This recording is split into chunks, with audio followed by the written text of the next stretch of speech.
Bueno, bienvenidos a un nuevo programa de Crisis y Conflictos del siglo XX. Agradecemos al director de TV1, Juan Manuel Suárez Pinto, y a toda la amable teleaudiencia. Y volvemos ahora a ese enorme campo de operaciones que es el Pacífico, la Guerra del Pacífico, que es, digamos, el otro polo en donde juegan, ya lo hemos dicho nosotros, y lo volvemos a repetir, las cuatro grandes potencias que realmente disputan el predominio terrestre, que son el Tercer Reich y la Unión Soviética, y el predominio naval o aeronaval en el Pacífico, que es el Imperio del Sol Naciente, el Japón, con los Estados Unidos.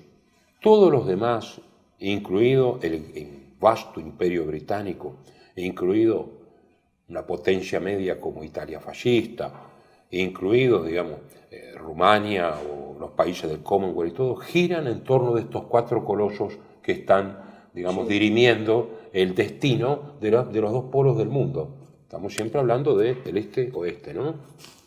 Así que vamos al Pacífico. Sí, si me permite, yo quería hacer un raconto brevísimo para los espectadores. Nosotros hemos dejado de programas anteriores el hecho del ataque japonés a Pearl Harbor a raíz de las sucesivas incursiones e intervenciones norteamericanas en la guerra con China y la primera expansión japonesa que se dio justamente sobre Filipinas por un lado, sobre la costa china, caso Hong Kong, y el teatro que para mí es muy importante, el teatro terrestre del sudeste de Asia y la ruta insulindia, que para mí era el principal objetivo necesario japonés porque era la fuente de materias primas inmediata. Yo hago una observación personal, que es esta. Veo un paralelo, una analogía entre lo que pasó con la Operación Barbarroja de Alemania en el frente oriental y lo que pasó con la ofensiva japonesa en el Pacífico. Ambas empezaron en una forma arrolladora, pensada para torcer los acontecimientos en un corto plazo. Fueron previstas como guerras cortas de fuerte impacto militar, estratégico, hasta psicológico, político, y en ambos casos, después de una expansión inicial temible, se contuvieron. Y luego, al revés, no solamente se contuvieron, sino que ya en el desgaste empezaron el retroceso y el repliegue. Es cosa importante porque ocurrieron casi simultáneamente en el periodo de tiempo. En ambos casos, lo que vos señalás está muy bien.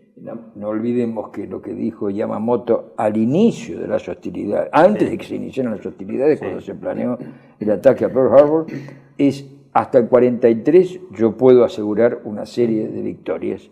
Después del 43 el panorama es absolutamente adverso. Tenemos que hacer todo muy rápido. Y eso es el resultado de que, porque conviene repetirlo, pues son cosas que hemos dicho en programas muy anteriores, del tema de las estrategias de cada uno de estos países. Es decir, Japón, no siendo una superpotencia como Estados Unidos, como Inglaterra, como Gran Bretaña, como la Unión Soviética o el Tercer Reich en la parte continental, se ve obligado a generar una geopolítica que por lo menos le permita convertirse en una potencia de segundo orden. Que el pensamiento del alto mando... Por eso los dos círculos concéntricos de defensa son vitales no por una expansión imperial, sino por las necesidades vitales de una isla poblada con 74 millones de habitantes. Una gran fábrica, claro, sin 74 millones de habitantes en el año 40. La lógica del ataque a Pearl Harbor fue golpear primero para neutralizar la flota del Pacífico norteamericana. Los japoneses contaban con que los norteamericanos se tenían que reagrupar en las bases de San Francisco, en la costa oeste norteamericana. Eso les daba tiempo y les daba material para poder avanzar en ofensiva sobre el Pacífico sudoccidental, en el caso norteamericano, y eso abría la posibilidad de negociación, que parece que fue en particular una de las constantes del pensamiento de Yamamoto, en especial. Es decir, golpear para negociar, no se previó. No para vencer, pero porque sabía que convengamos algo, a ver si estamos de acuerdo los tres, yo creo que sí. Que está en la lógica de la situación. Las posibilidades de Japón no podían ser más que esas, golpear y después negociar. Además, porque el largo plazo era imposible.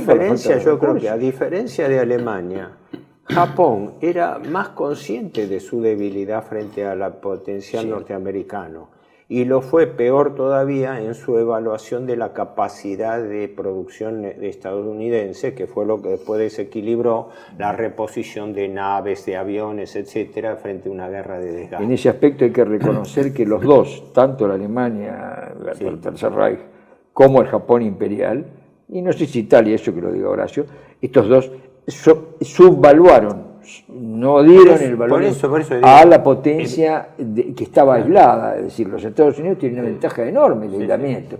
Esa condición de aislamiento es lo que le permite mantener la fábrica en perfecto funcionamiento.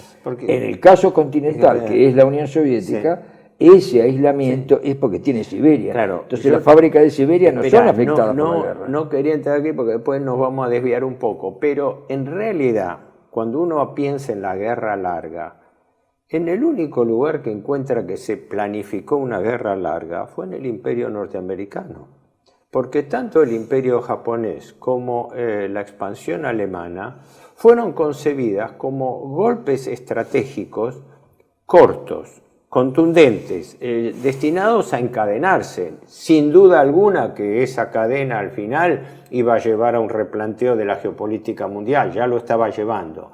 Pero en cambio, el juego de Estados Unidos, protegido por el aislacionismo de los océanos, donde podía, digamos, fabricar impunemente y desde manejarse, ese fue clave.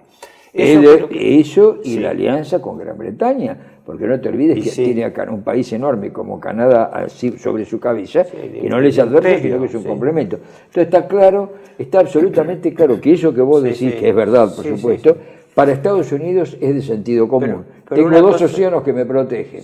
Evidentemente estoy aislado.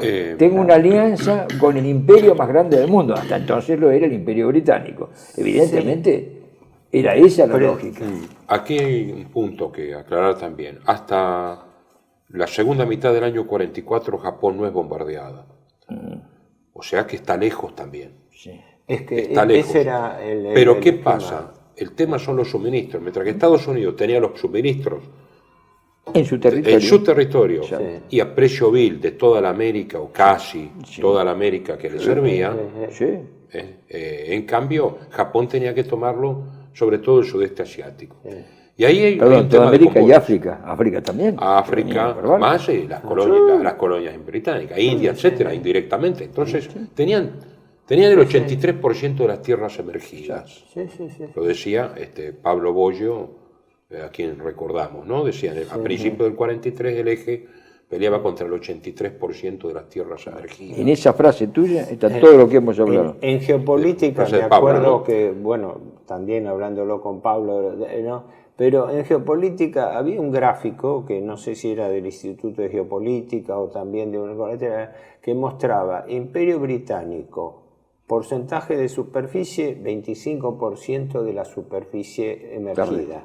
Imperio Alemán creo que daba un 3, un 4, un 5% y todo, ¿no? Poniéndolo como ¿El alemán antes de la guerra o después de la guerra? Quiero decir, al comienzo de la guerra. ¿La primera o de la segunda? No, de la segunda, de la segunda. Pero déjame terminar este breve introito, porque después le paso más bien la palabra a Horacio, que es el que más lo tiene compuesto esto. Pero estas consideraciones iniciales son estas. Primera, que Japón diversificó mucho, quizás demasiado, sus objetivos simultáneos.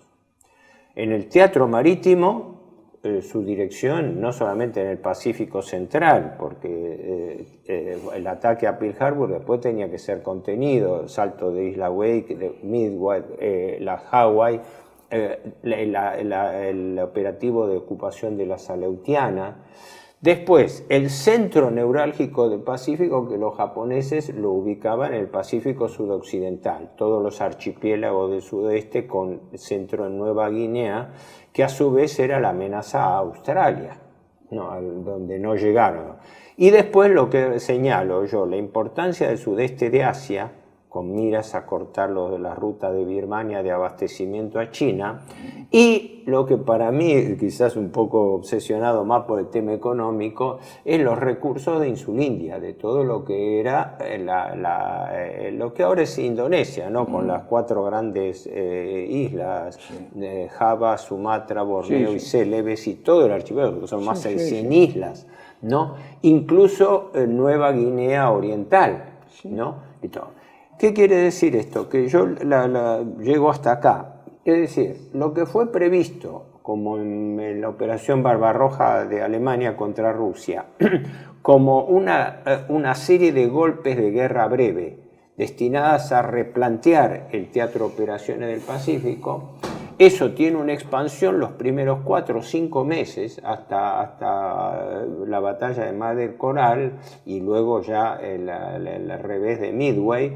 Y eso ocurrió en mayo. Quiere decir que la verdadera expansión japonesa... Es una blitzkrieg japonesa de pocos meses. Pocos meses, 5 ¿Pero meses. estaba planeada así? Estaba planeada así. Hay objeciones que hacen algunos historiadores de por qué Japón no declara la guerra solamente al Imperio Británico y al gobierno holandés en el exilio, que eran las verdaderas posesiones que necesitaba. Es claro, las Indias Lo que pasa Orientales. que había un pacto con Estados Unidos en donde había flota norteamericana desde Filipinas, es decir, es cierto, para una democracia siempre es más difícil declarar una guerra, pero el casus belli es lo mismo que ocurría con Alemania en el Atlántico Norte en el caso de los convoyes. Pero Había una presencia norteamericana que era ineludible. Corregime, Una intervención creciente. Una intervención que se más el tema económico, ¿no?, del bloqueo. el bloqueo. Ahora, corregime en esto.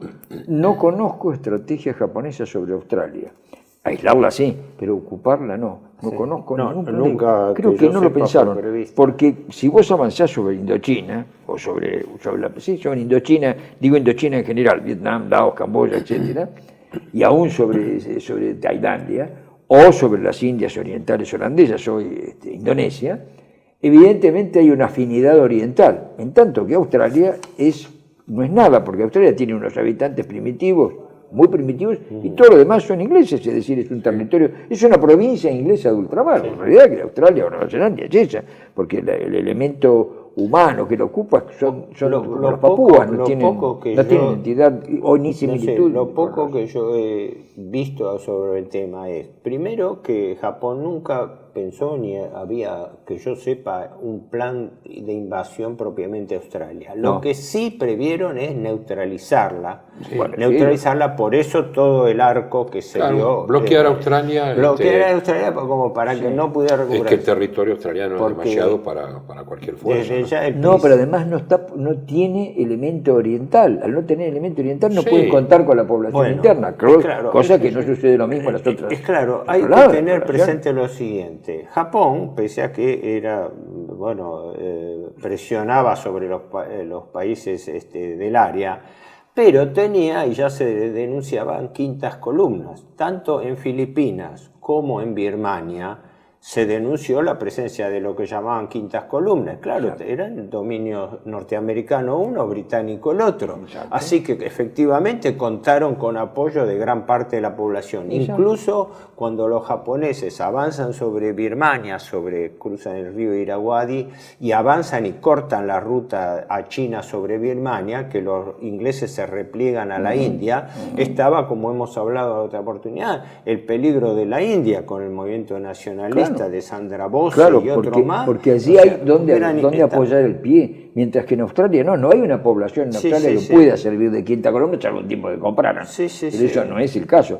Es decir, no tienen esa población con cierta afinidad, que hasta en Filipinas la tuvieron, porque en Filipinas hubo colaboración de parte de filipinos, ¿cómo no? Por eso, para ir ya más a las campañas, evidentemente que la idea era rodear a Australia con un cinturón que a la vez es defensivo para Japón y ofensivo en cuanto a la posibilidad de fuerzas del Commonwealth ayudadas por Estados Unidos, y esto es la colisión que se da en el Mar del Coral. Una vez que en el Mar de Java los liquidan, digamos, a la escasa presencia anglo-holandesa con un crucero norteamericano, los liquidan a todos y tienen el dominio ya de la región que suministra el producto, necesitan, digamos, hacer pie en Papúa Nueva Guinea la Salomón, que la toma, el almirante Misha, la toma, digamos, con Tulagi, porque van a ser un cinturón defensivo, ofensivo de aviación y marina.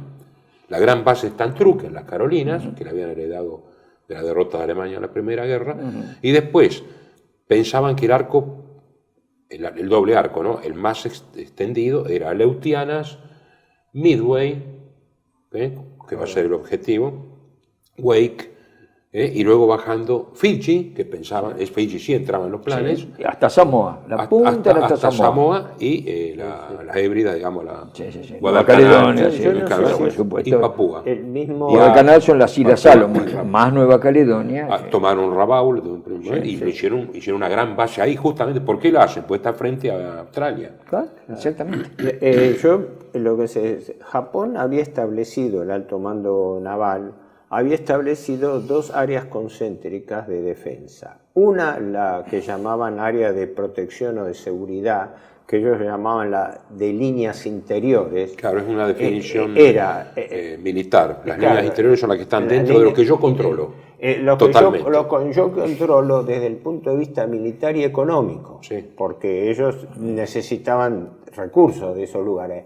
Y el perímetro exterior, que no sé qué denominación le daba, o sea, perímetro de defensa estratégico exterior, exterior. Que llegaba hasta mitad del Pacífico.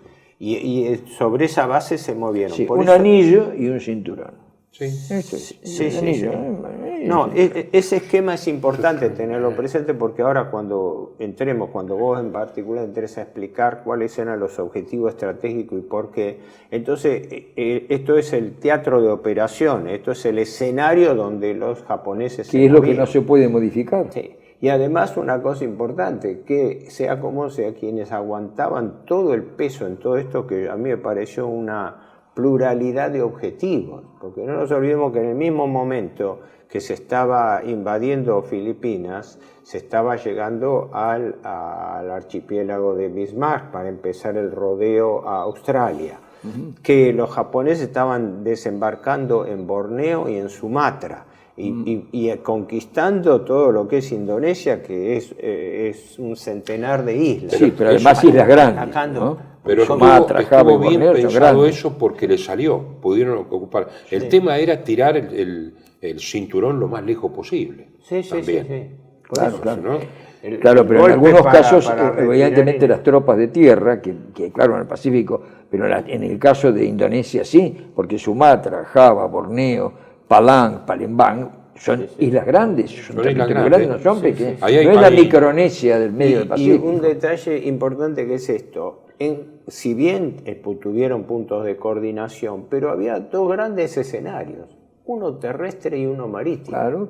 Bueno, Birmania era a cargo del ejército puramente. Mucho que ver con la estructura de poder en Japón, porque la armada y el ejército rivalizaban desde el punto de vista de su influencia política, y también lo terminaron rivalizando en sus escenarios, porque en realidad la atracción sobre las operaciones del Pacífico hace que los éxitos en el continente eran abrumadores y pesados, porque ya con eso hackeaban al gobierno de Chungking, donde está la ciudad de Chungking, estaba refugiado el gobierno del Partido Nacionalista Chino, el Kuomintang, que dirigía Chiang Kai-shek. Cuando los japoneses logran cortar eso, quedan relativamente desprotegidos las tropas chinas del sur, que reciben una ayuda de reveses.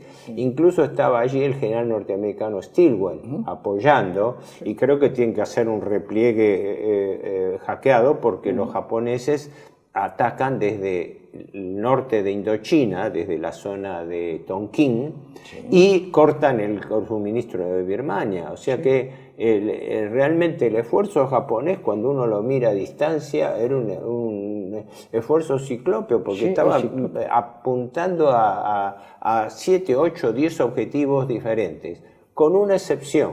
Los japoneses, que ya estaban consolidados en el norte de China, y luchaban ahí contra la guerrilla comunista, no era un ejército organizado, pero cuidaron, y eso le costó mucho a Alemania, cuidaron no entrar en conflicto con la Unión Soviética.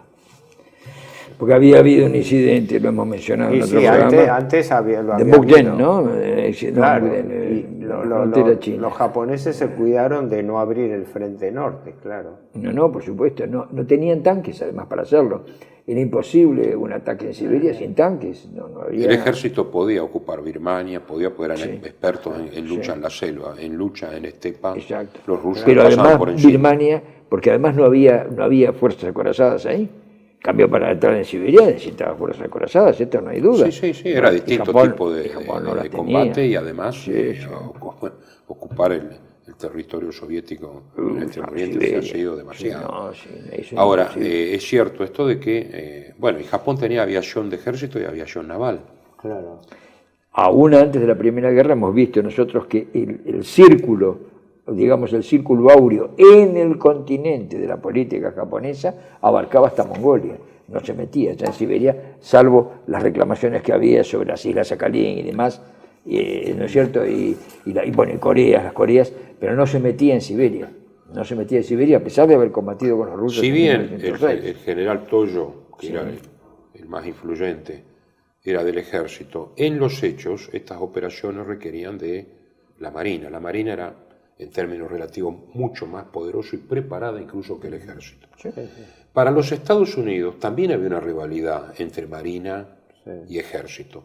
Y se da esto cuando Nimitz, después de Pearl Harbor, toma el control del liderazgo. Contra MacArthur. Sí. Contra MacArthur. No lo podía ver a MacArthur. En general, marinos y militares, digamos, de ejército en Estados Unidos también competían.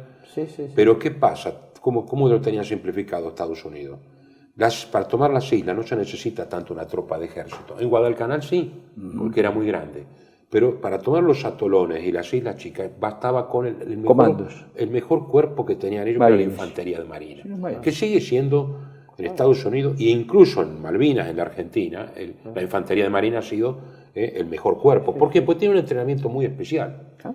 Entonces, para luchar contra la aguerrida tropa japonesa, lo más idóneo era el desembarco de infantes de marina, que dependía todo de la marina. Como veremos en algún momento en Taragua.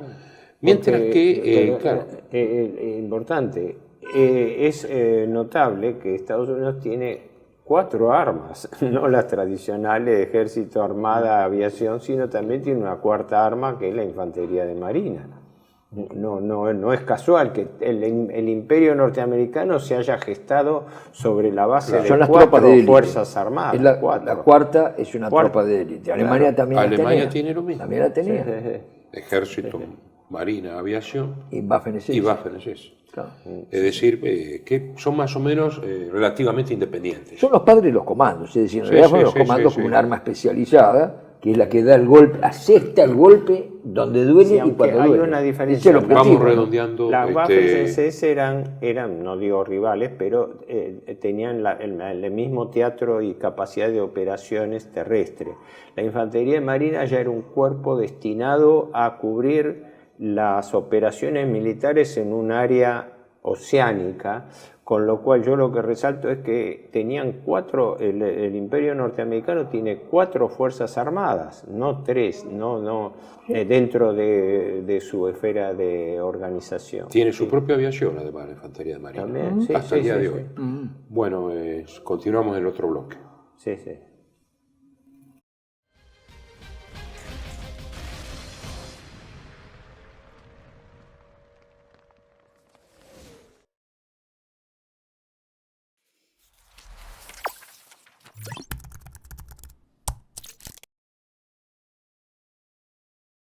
Decir siempre la verdad primero tiene un precio.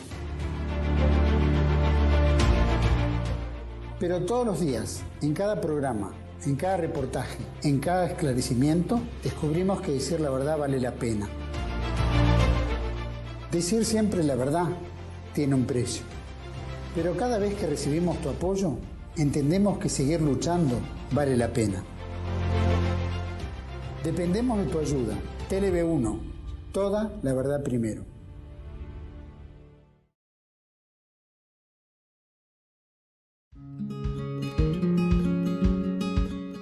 Residencia de Los Ángeles es un hogar para adultos mayores habilitado en la ciudad de Buenos Aires, cuyo objetivo es la atención y cuidado de pacientes de la tercera edad. Más de 30 años de experiencia nos respaldan. Trabajamos con dedicación para cuidar a nuestros abuelos y así ofrecerles la felicidad y comodidad que ellos merecen.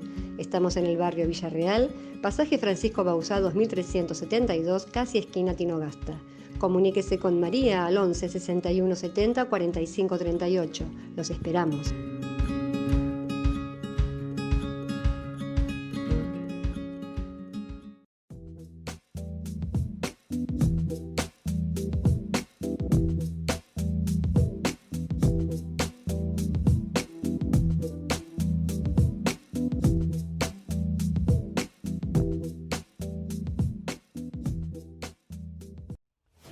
El mundo detrás de las cortinas, la historia como instrumento de control de las masas de Samuel Cruz.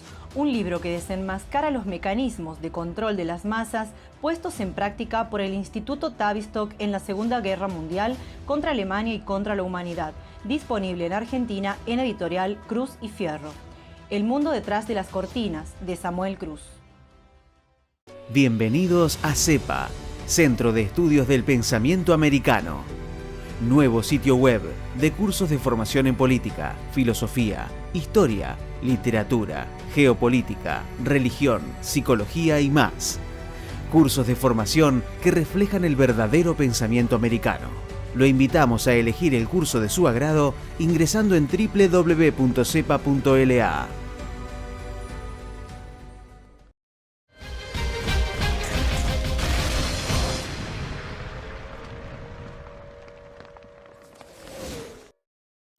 Bueno, continuamos ahora profundizando un poco las líneas estratégicas.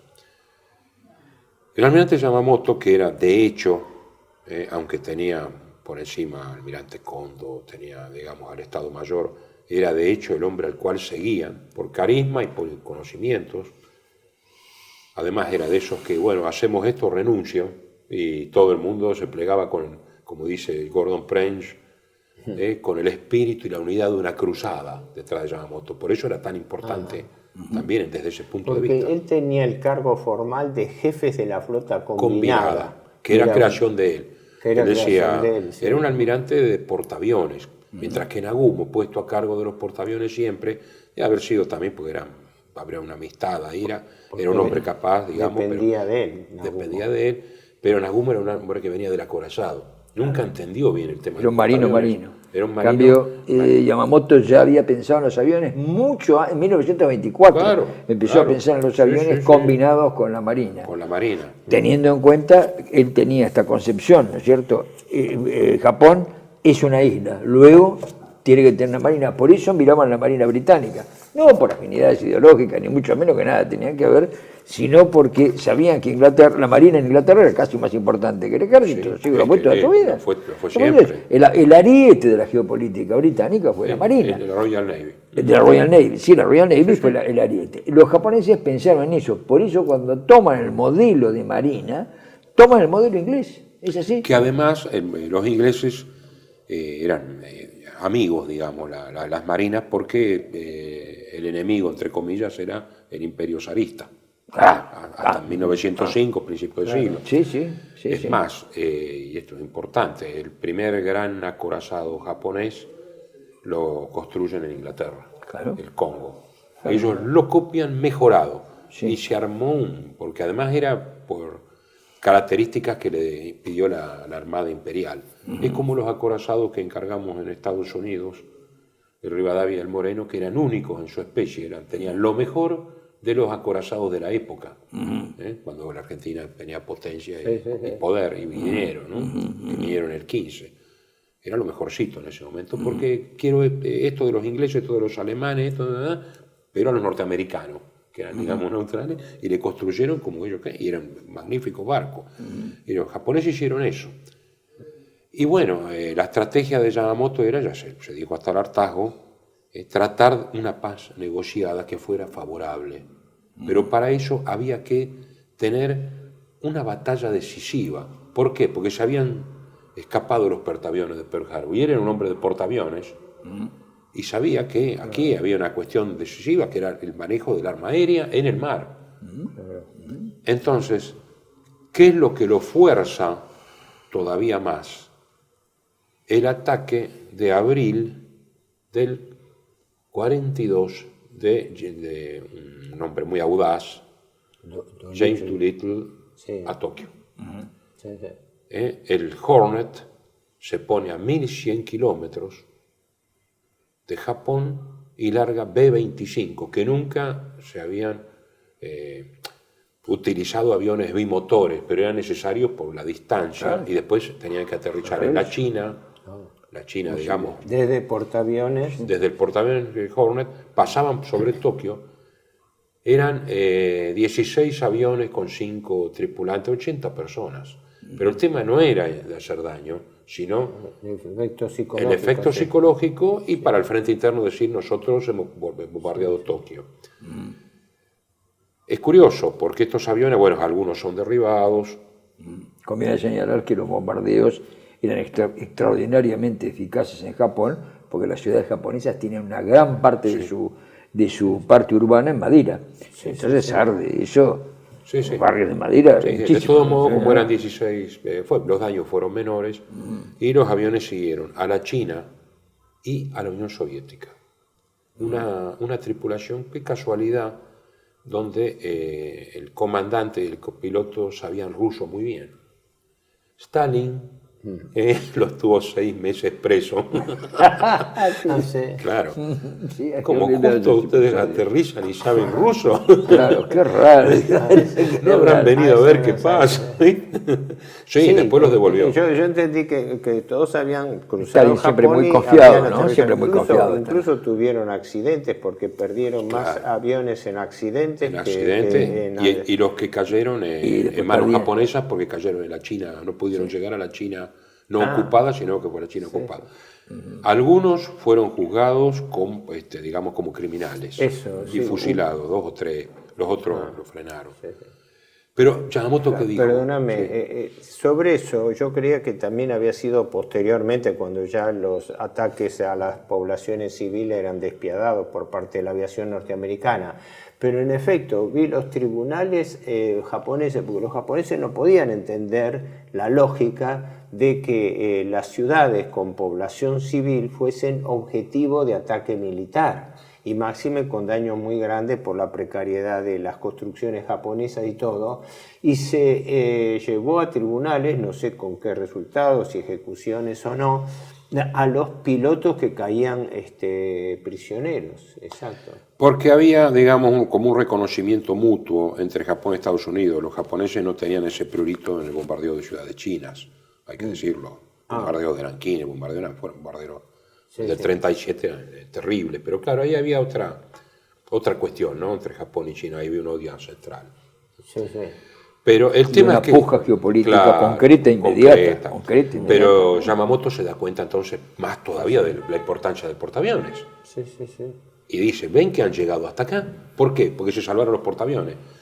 Y pensaba que tenían 4, ¿cierto? El Hornet, Enterprise, Lexington y Yorktown. El Saratoga había sido torpedeado a principios del 42 y estaba en San Diego, permanentemente reparado, pues el daño había sido muy grande. Había 5 portaaviones. Bueno, hay que liquidar los portaaviones. Pero ¿qué hacemos primero? Primero hay que neutralizar a Australia y tomar bases cerca de Australia, ofensiva, defensiva. Y ahí es el primer encuentro de portaaviones de la historia, que es el Mar de Coral. Mar de Coral. Ya el 17 de abril los norteamericanos saben de que van a atacar en el área. Por la decodificación del código. Sí. No saben los detalles, pero... Código púrpura, ¿no? El código púrpura. ¿No? El almirante Takagi, que está a cargo de la operación, va con la 5ª división de portaaviones japoneses, porque la 1ª y 2ª división, que son los que van a intervenir en Midway, venían muy baqueteados de correr a los ingleses en el Índico. Entonces la 5ª división, que eran los mejores portaaviones que tuvieron en toda la guerra los japoneses, el Shokaku, grulla ascendente, y el Suikaku, grulla feliz. No Buda feliz como aquel restaurante de Madrid. Ni tampoco el refrán apócrifo. No, bueno. Takagi te cago, ¿no? Yo no, Bueno, no. El tema es tampoco, que ya poco. el Shokaku y el Suikaku estaban disponibles para esto. Y un portaaviones ligero de apoyo que era el Shoho. Los portaaviones ligeros llevaban no más de 20 aviones, mientras que los grandes portaaviones japoneses llevaban 75 aviones. Los norteamericanos también, eran portaaviones muy grandes, muy buenos. Entonces aquí está Fletcher con el Lexington y el Yorktown, cruceros pesados por los dos lados, que son los encargados de la protección del conjunto. Los japoneses tenían acorazados rápidos. El portaaviones en general es un arma rápida y los acorazados convencionales no los pueden seguir a toda velocidad. Van a 30, 32 nudos estos portaaviones que estamos ya nombrando, ¿no? Tanto de un lado como de otro. Entonces necesitan cruceros rápidos y acorazados rápidos no hay en ninguno de los bandos, salvo la última generación, un Bismarck, un Vittorio Veneto, de la clase Iowa norteamericana que viene después. Y los japoneses tienen los 4 acorazados más viejos, el Kongo, el Haruna, Kirishima y ahí los modifican en los 30 y los hacen acorazados rápidos para cortar portaaviones. Sí. ¿No?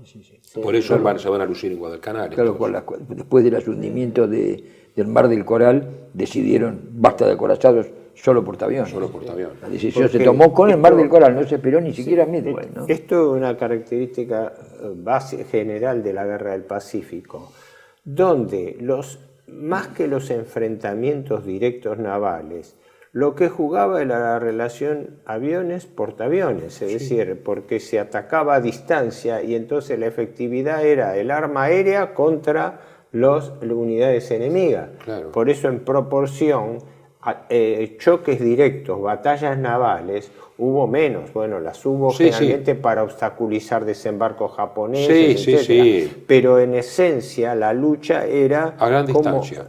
Y a gran distancia no se sabe muy bien lo que hay abajo. Un crucero pesado con niebla o con un banco de nubes se puede confundir con un acorazado si es muy grande, y viceversa. ¿Sucedió? Sucedió. En Mar del Coral hubo una especie de juego de gato y de ratón, porque ninguno te la tenía clara.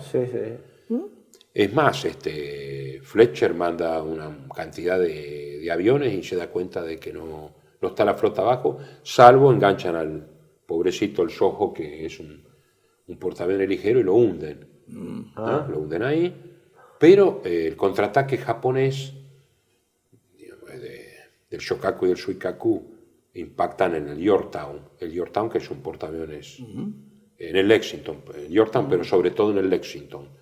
Y el Lexington se incendia, pero esto hay que decirlo, el control de incendios y, digamos, de daños, como se dice, el control de daños de Estados Unidos muy superior. Primero porque, por una cuestión tecnológica, pero además porque hay en Japón cierto desprecio, digamos, ¿no?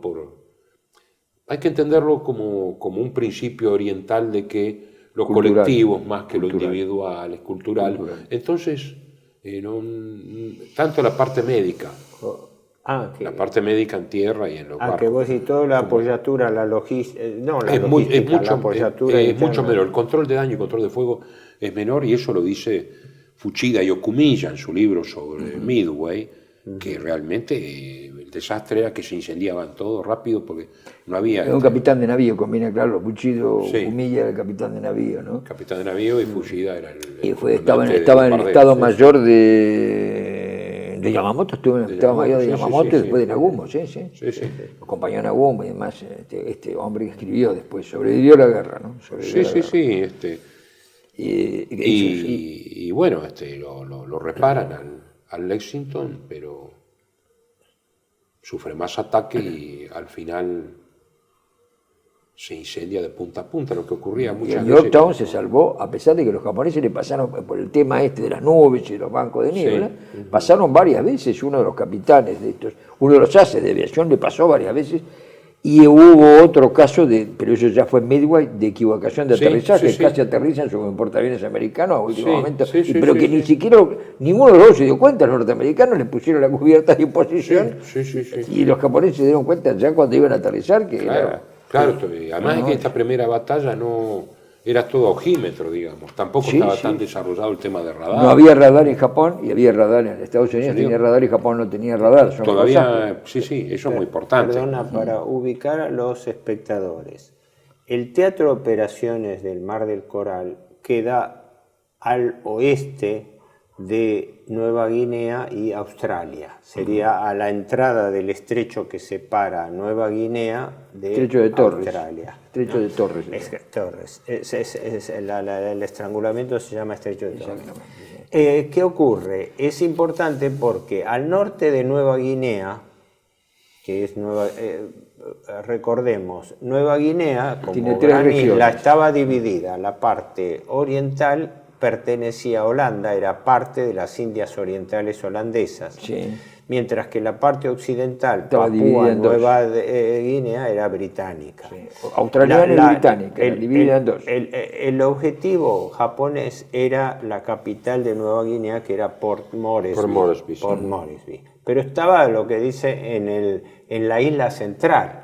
Pero las luchas se dieron en los archipiélagos cercanos. Y al norte de Nueva Guinea estaban los archipiélagos de Bismarck, al norte, y al noreste estaba el archipiélago de las Islas Salomón. Que por eso el Pacífico ahí está subdividido diciendo Mar de la Salomón, Mar del Coral, etcétera, según las islas. Sí. Entonces, y de Melanesia y Micronesia, las islas microscópicas son esas Micronesia. Y las otras Melanesia porque son las que tienen Papúas. Claro, sí. A lo que iba era esta aclaración para los espectadores en cuanto a que lamentamos no poder ofrecer un mapa, pero invitamos a que lo sigan con un mapa porque en el caso del Pacífico es indispensable. Pero, ¿qué ocurre? ¿Dónde se estaba librando esta batalla del Mar del Coral? Se estaba librando en ese arco, en ese archipiélago, al oeste de Nueva Guinea y parte de Australia. Esta Nueva Guinea está el archipiélago con desembarcos en islas selváticas, cuyas condiciones, ahora vamos a hablar, ¿no? Las condiciones de lucha terrestre de las tropas desembarcadas, porque los envíos japoneses fueron flotas para desembarcar tropas, para ocupar Nueva Guinea, en particular tomar Port Moresby y desde allí hacerse fuertes para controlar el Pacífico sudoccidental, sin planes de invadir a Australia, como decíamos antes, sino para consolidar su posición semicontinental, llamémosle así, en la isla mayor que era Nueva Guinea. Sí, era increíble cómo estaban equiparadas las dos potencias. Tenían 2 portaaviones pesados cada uno, 122 aviones cada uno, 4 cruceros pesados los japoneses, 5 los norteamericanos, 7 destructores norteamericanos, 6 los japoneses. Es decir, una cosa increíblemente equiparado. El Shokaku encaja una bomba de 250 kilos, se tiene que retirar. El Suikaku sale indemne, pero claro, el problema es las pérdidas en pilotos y aviones. Queda prácticamente sin aviones. Y se pierden muchos aviones que no pueden aterrizar. Que no pueden aterrizar también. Tienen que aterrizar en el mar y se pierden. Con pilotos muy difíciles de reponer, porque hay una cosa que creo, no sé si le hemos dicho, que Japón empleó, proveía de pilotos de una excelentísima calidad y los preparaban durante mucho tiempo. Claro, cada uno de esos que moría no era fácil reponerlo. Entonces se perdieron muchos por accidente. Y el tema material, que fue también producto de una no imprevisión, una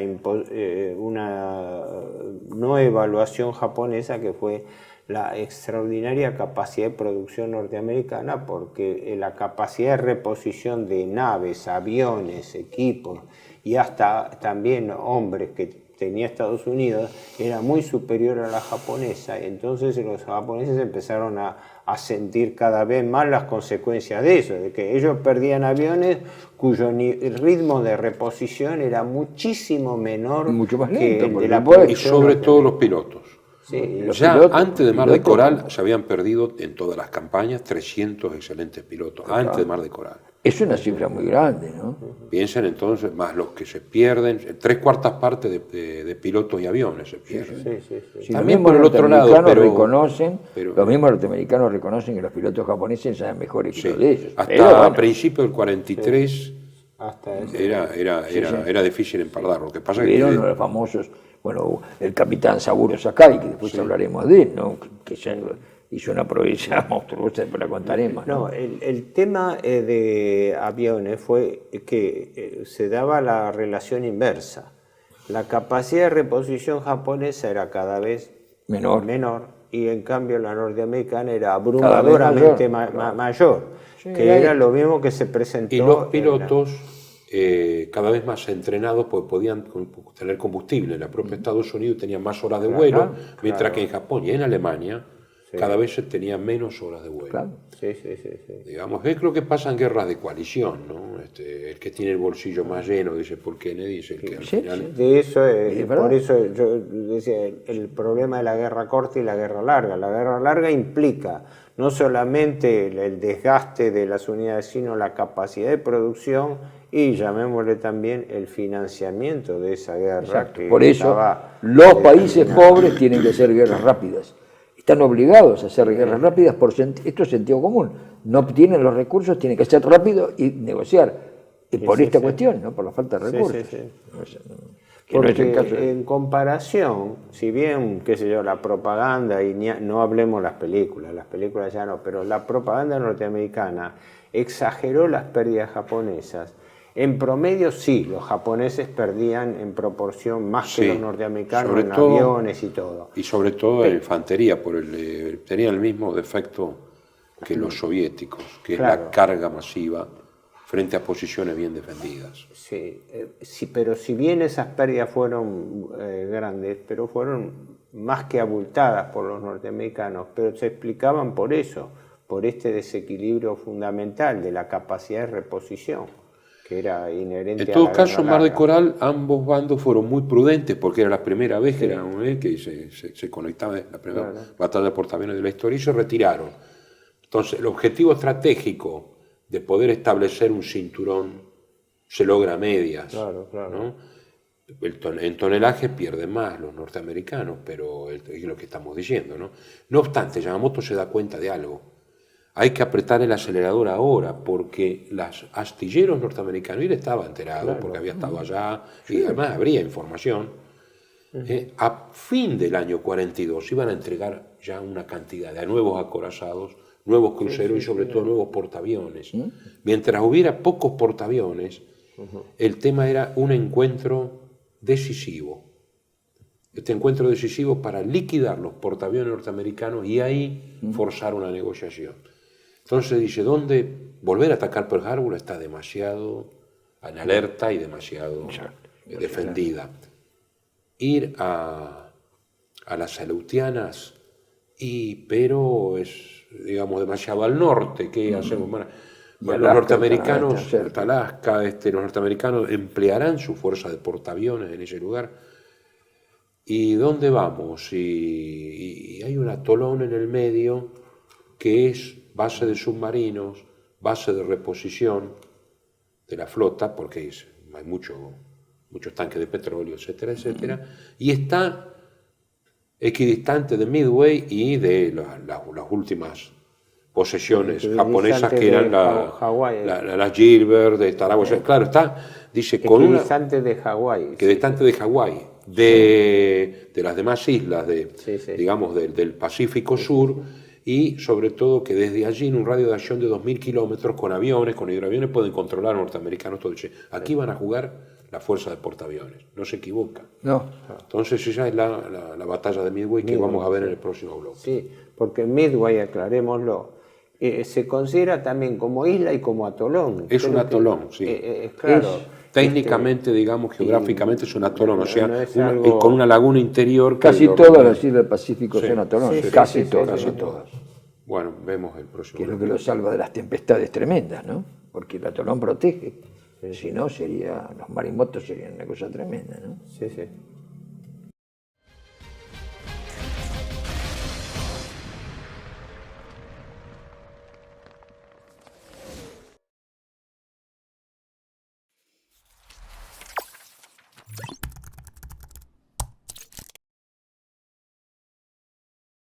Decir siempre la verdad primero tiene un precio. Pero todos los días, en cada programa, en cada reportaje, en cada esclarecimiento, descubrimos que decir la verdad vale la pena. Decir siempre la verdad tiene un precio. Pero cada vez que recibimos tu apoyo, entendemos que seguir luchando vale la pena. Dependemos de tu ayuda. TLV1, toda la verdad primero.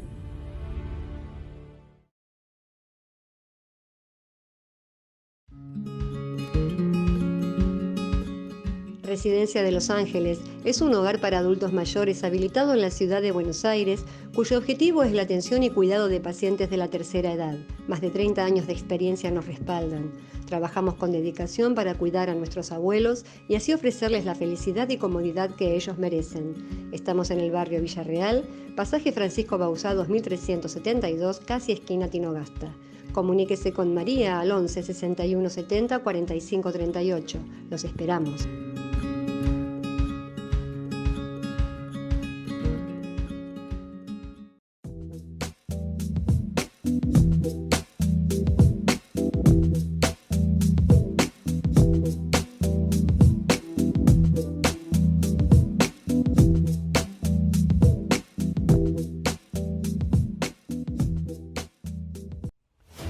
El mundo detrás de las cortinas, la historia como instrumento de control de las masas de Samuel Cruz. Un libro que desenmascara los mecanismos de control de las masas puestos en práctica por el Instituto Tavistock en la Segunda Guerra Mundial contra Alemania y contra la humanidad. Disponible en Argentina en editorial Cruz y Fierro. El mundo detrás de las cortinas de Samuel Cruz. Bienvenidos a CEPA, Centro de Estudios del Pensamiento Americano. Nuevo sitio web de cursos de formación en política, filosofía, historia, literatura, geopolítica, religión, psicología y más. Cursos de formación que reflejan el verdadero pensamiento americano. Lo invitamos a elegir el curso de su agrado ingresando en www.cepa.la.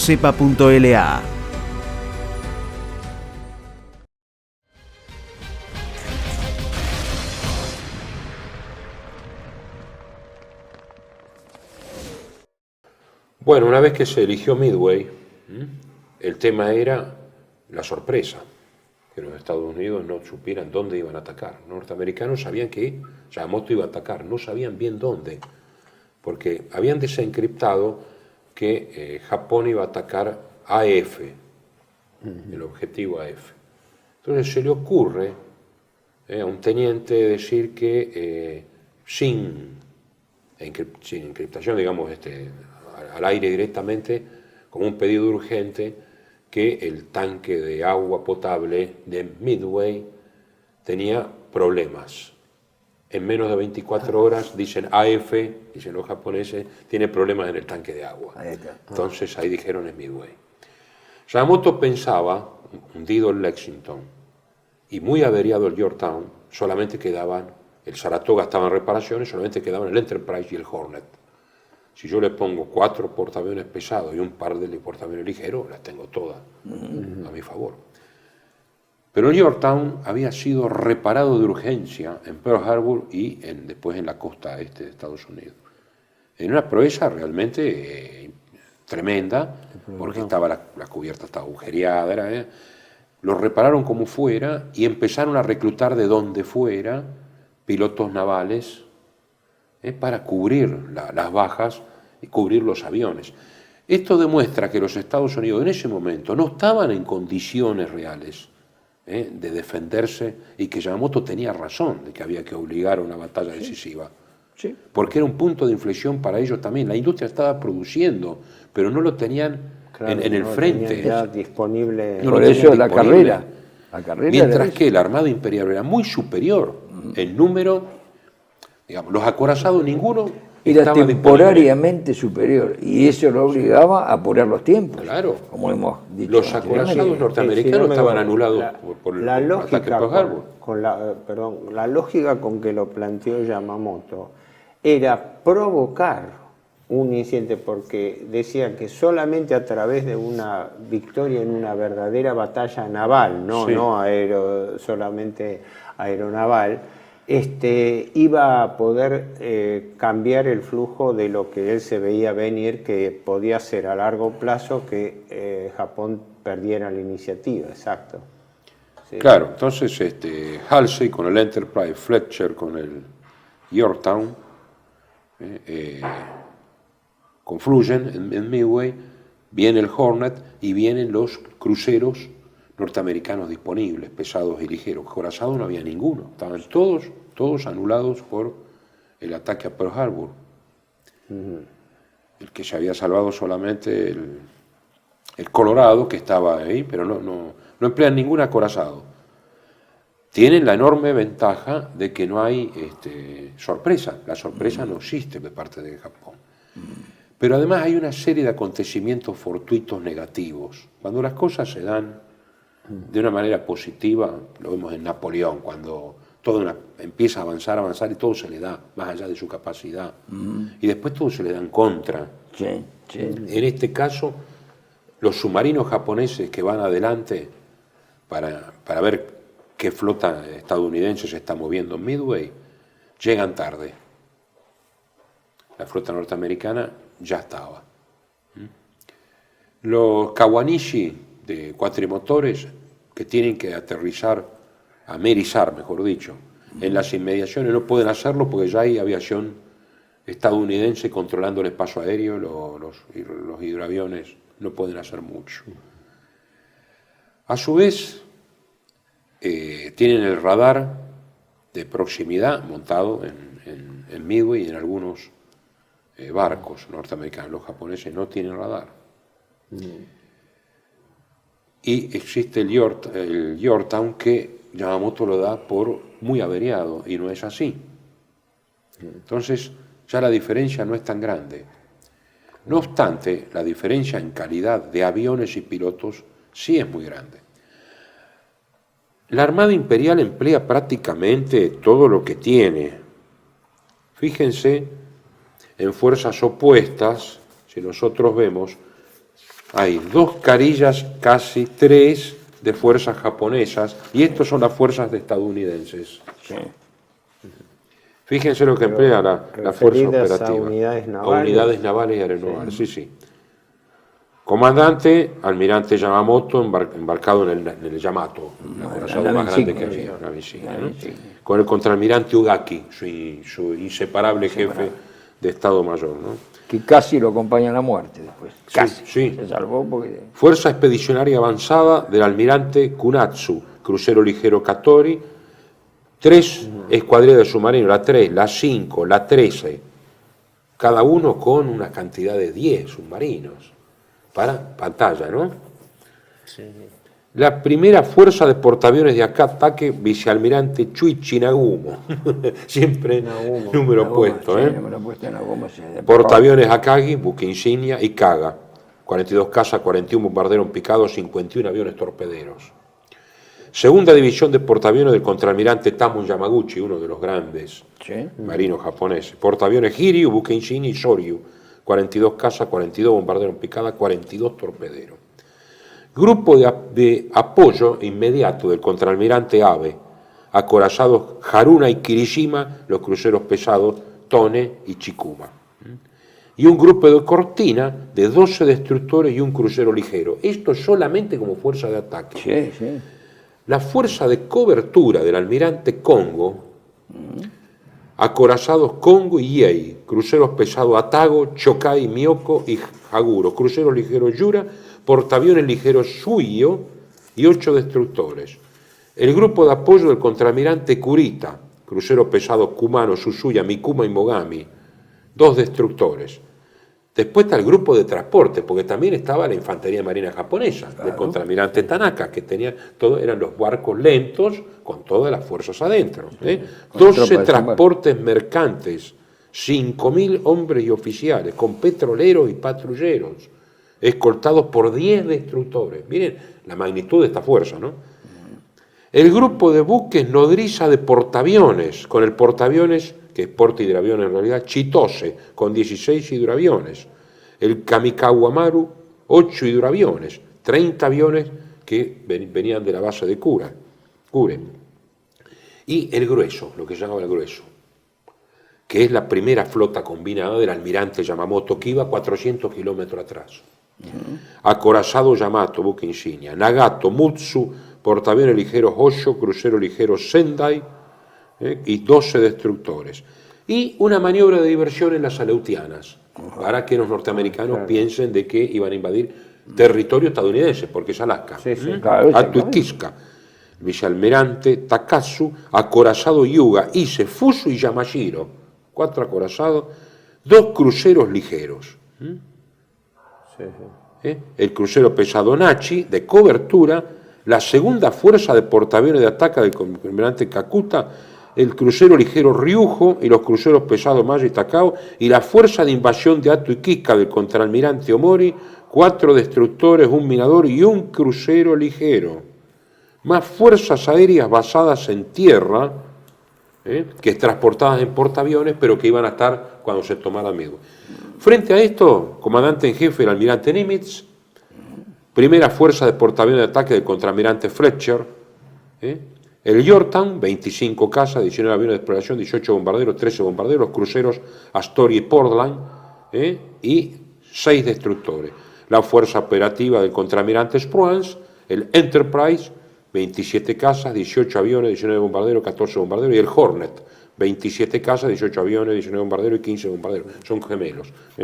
Cruceros New Orleans, Minneapolis, Vincennes, Northampton, Pensacola y Atlanta. Y unos 10 destructores. 2 submarinos y un grupo de patrulla de Midway. O sea, la desproporción es absoluta. Los norteamericanos también se juegan una carta. Si caen Midway, si les barren esto, por lo menos, ¿qué es lo que pensaba Yamamoto? 6 meses. Una pregunta. No, lo curioso es que los norteamericanos, no conozco comentarios americanos respecto a la maniobra de diversión de las Aleutianas, que he visto dónde están, y la distancia que hay de Japón, y la distancia mínima que hay. Bueno, las Aleutianas son parte de Alaska, del lado americano. Es extraño que un estratega americano o inglés no haya dicho, esto es una maniobra de diversión, porque no tienen la distancia entre Japón y las Aleutianas, con un territorio no enemigo, neutral, pero que está combatiendo para el otro lado, que es la Unión Soviética. Tiene mucha distancia, aún desde Corea tiene mucha distancia, y en cambio la distancia hacia Alaska y Canadá es mínima. Creo que... No conozco opinión. ¿Ustedes conocen? Una de las especulaciones que se hizo fue que esas islas Aku y otras más que fueron tomadas... Atu y Kiska. Que fueron tomadas. Son islas desoladas, deshabitadas, que no tienen ni recursos de sustentación. Así que, fríamente considerados, que los japoneses se ubicaran ahí era un golpe de efecto más psicológico que operativo. Pero lo pensaron así los americanos. ¿Cómo? ¿Hay testimonio de que los americanos lo hayan pensado en así? ese momento, hasta fin del 42, principio del 43, cuando ya Guadalcanal está definido, no atacan los norteamericanos a Somalia. No que lo ataquen, digo que lo hayan pensado como una maniobra. Yo creo que sabían que era una maniobra dilatoria. Yo creo que sí. Lo sabían porque no hay nada ahí. Los japoneses van de la isla de Unalaska. El objetivo de la isla de Unalaska. Tampoco le facilitaba operar contra la costa oeste porque estaba muy lejano. Sí, eso fue he leído que fue observado, el hecho de que no tenían un valor militar concreto, táctico, para operar, y no tenían base de sustentación allí. Pero lo que vos estabas diciendo sobre la desproporción de fuerzas, pero en cantidad de aviones transportados, ¿las fuerzas eran más o menos equiparables? En el momento, en el vestido de la batalla, sí. Los portaaviones norteamericanos tenían más o menos la misma cantidad que los 2 más pesados. Akagi Kaga, o sea, 70 aviones, 75 el poder aviones. aéreo de las dos, el poder más la aviación norteamericana de tierra, de la base de Midway. Midway es base naval y base aérea. Es más, era la base donde había reposición de combustible para los hidroaviones que hacían civiles que hacían claro. que iban al extremo oriente, digamos, ¿no? Iban de salto. Sí, se saltaba de esa manera. Saltaba de esa manera. Esa parte se llama Micronesia en el mapa de Oceanía. Son islas microscópicas. La clave, digamos, el eje de la estrategia de Yamamoto era provocar, entiendo, provocar una venida, digamos así, un acercamiento de la flota norteamericana para cazarla. Para destruir los portaaviones. Pues los el acorazados objetivo era destruir el poder, no había acorazados. el núcleo del poder militar Recién naval. 2 o 3 meses después van a venir el South Dakota y el Washington. Nuevos acorazados, pero en ese momento estaban ilustrando, digamos, el material, ¿no? Vieron que son todos cruceros pesados los que hay ahí, pero digamos, prácticamente la Armada Imperial se juega toda, en distintos escalones, uno más atrás, otro más, hay una de cobertura, el otro. Un detalle importante para los espectadores, la batalla del Mar del Coral, si bien no se dio en un día, bueno, la batalla fue creo que el 5 o el 7 de junio, ¿no? Pero de mayo. De mayo. Y en cambio la de Midway se 4 al planteó 7. del 4 al 7 de julio. Julio. Claro, porque la flota japonesa se desplazó a fines de junio. Quiere decir que entre la batalla del Mar del Coral, que vos la llamaste adecuadamente un empate técnico, digamos así, con pérdidas de ambas partes, mediaron unos 2 meses hasta que se produjo el enfrentamiento propiamente naval, que fue Midway. Sí. Seguí. El tema fundamental acá es que Yamamoto confiaba en que habían solo 2 portaaviones y había 3. Y eso parece mentira, pero a veces 3 nudos más de diferencia hacen la posibilidad que un barco se escape.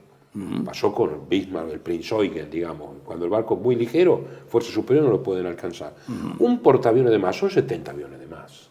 Sí. Un portaaviones grande como era el Yorktown. Entonces, aquí, por supuesto, hay sorpresa, pero al principio es lo mismo que pasa en Mar de Coral. Unos con otros se van buscando, y hay un ataque, primero, es el 7 mismo, el 4 mismo, a la base, por parte de los bombarderos con base en portaaviones, los CAT. Y aquí es donde el destino juega siempre esas situaciones, ¿no? Los aviones bombarderos pueden ser también torpederos, o sea, según uno los emplee para atacar objetivos terrestres, le pone bombas, y objetivos navales este tipo de aviones les pone torpedos, porque está el bombardero en picada que solo es bombardero. Los norteamericanos encajan la destrucción, digamos, de depósitos de gasolina, etcétera, pero la pista no está totalmente destruida, y le dicen a Nagumo casi lo mismo que pasó en Pearl Harbor, que haga una segunda oleada. Nagumo, que en Pearl Harbor no lo había hecho, una tercera ola, digamos, no lo había hecho, y acá necesita una segunda, está dudando, ¿qué hago? ¿Repito el error de antes?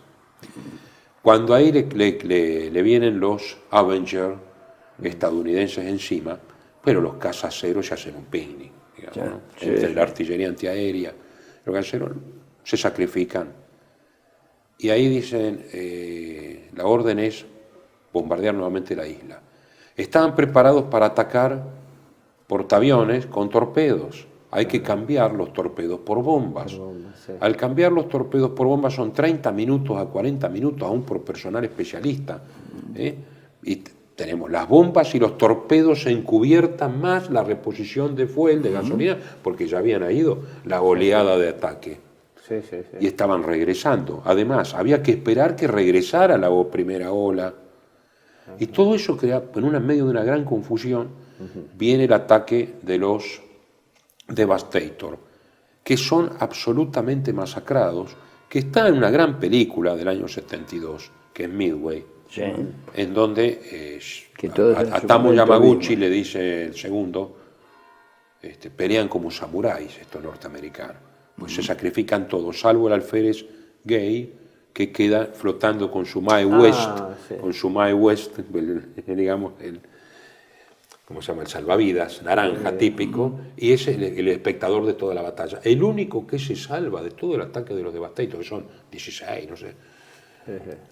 Pero ¿qué pasa? Hay que maniobrar, entonces, mientras vienen otra ola, pero no, que esperen, que hay que cambiar de... Cuando están con los ceros que los masacraron a todos, a ras del agua, vienen los bombarderos los en picado. bombarderos en picado. Ahí está, ahí apareció. Y apareció. Es una cosa absolutamente fortuita. Pero espera, vos dejaste picando algo importante adelante, el tema famoso de cambiar bombas por torpedos. Y en este caso torpedos por claro, bombas. que Al revés, la flota japonesa no hizo a tiempo a hacerlo. Es decir, a cambiar las bombas por torpedos por una cuestión de tiempo. Con lo cual los 4 portaaviones estaban Era- con las bombas y los torpedos en cubierta, más el acondicionamiento de combustible. Totalmente. Vieron que anteriormente en el mar de Coral el Shokaku encajó una bomba de 250 kilos y no lo averiaron, pero el Yorktown había encajado una bomba igual y lo habían reparado, pero no había aviones en cubierta, estaban todos peleando. Acá los ceros que estaban a ras del agua, se le había acabado la munición a muchos no tenían casi combustible, estaban esperando y no podían aterrizar. para aterrizar en el portaaviones, cuando se les viene de encima. Digamos. Sí. Es con una sola bomba que pegue en las bombas y torpedos, enseguida el Akagi, el Kaga y el Pero Soryu los se aviones convirtieron norteamericanos sí estaban equipados con torpedos porque buscaban los portaaviones. los que estaban equipados con torpedos los habían masacrado antes. Sí, A estos eran bombarderos en picada. claro, claro, sí, bombarderos sí, en picada. Con lo cual, si hubiera sido con torpedos, a lo mejor zafaban más. Pero el bombardeo en picada justo viene En el momento que los aviones están casi sin combustible, para aterrizar los aviones japoneses, aparecen los bombarderos Es una americanos. situación absolutamente adversa, pero es una situación adversa que se puede producir en cualquier batalla. En cualquier batalla. En cualquier batalla, porque es una situación adversa. Sí. Claro, Esa con una velocidad sola bomba, de- varias bombas que encajan y se convierte enseguida en una tea. Claro, en una tía y los aviones caen al mar. Nagumo, y que perdés estaba el en piloto. el puente de la Kagi, lo primero que hace, tiran un cable a un destructor y primero que se salva el retrato del emperador. Sí. Y después Nagumo, que era un hombre de 60 y pico años de la época, se toma de la roldana y pues le dice, usted es el comandante en jefe, usted tiene que seguir viviendo. Sí. Claro.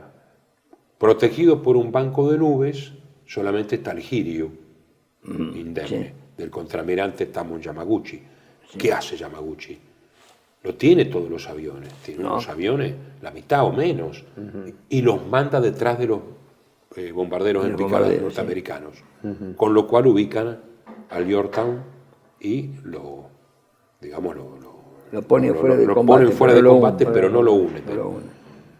Manda una segunda ola con aviones que habían regresado y ahí encaja 2 torpedos el Yorktown y ahí se escora. Sí. Pero todavía no está totalmente hundido. Mientras el contraataque del Enterprise Contra el Hiryu Sí. lo Donde hunde. estaba el almirante Yamaguchi, Estaba el el almirante contraalmirante Yamaguchi. que se queda en el puente, ¿no? Cantando el Kimigayo. Yo creo que el segundo de él lo quieren ir a buscar y era campeón de judo y de sumo, y se niega ahí. Entonces el que lo va a buscar, que es un campeón de sumo, dice, tráigalo, porque era un gran comandante, no me acuerdo uno de esos, que dice, hay que traerlo, sí o sí. Cuando ve que se va a hacer el harakiri, lo mira solamente a este ropero campeón, dice, cerré la puerta y me fui llorando. Dice el marino, ¿no? Japonés que estaba encargado de... Bueno, se hunde el Hiryu y ahí el submarino I-168 le da el remate de gracia a... Aclará qué quiere decir cantando el Kimigayo, porque nosotros lo sabemos. el himno nacional El himno japonés. nacional japonés, El himno nacional Kimigayo, japonés, sí. El I-168 le da un par de torpedazos más y hunde el destructor Hammond, que estaba ayudando al Yorktown, y al Yorktown. Son las únicas 2 pérdidas norteamericanas. Los cruceros, la mala suerte, Mogami y Mikuma, que son de 8.500 toneladas, cruceros muy grandes, colisionan en la oscuridad, en la flota que está acompañando. El Mikuma queda retrasado y lo rematan los norteamericanos. El Mogami se va renqueando a Truk.